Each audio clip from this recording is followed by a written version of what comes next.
আমরা তো 2022 সালে আমরা টেট ক্যান্ডিডেট। আজকে প্রায় 1 বছর হয়ে গেল।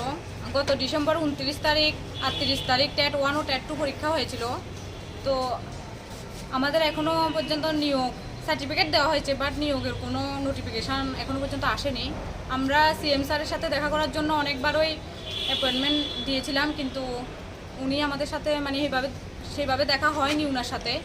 তো আজকে আমরা টিআরপিটি চেয়ারম্যান স্যারের সাথে দেখা করেছিলাম। তো স্যার বলেছিলেন যে মানে স্যারের হাতে তো কোনো কিছু নেই, স্যার যদি সিএম স্যার যদি বলে তাহলে স্যার মানে আজকে যদি ও অর্ডার দেয় আজকেই উনি নিয়োগ করে নিতে পারবেন, কিন্তু স্যারের নিজের হাতে তো কোনো কিছু নেই। তাই আমরা মানে আমি বিনম্রভাবে সিএম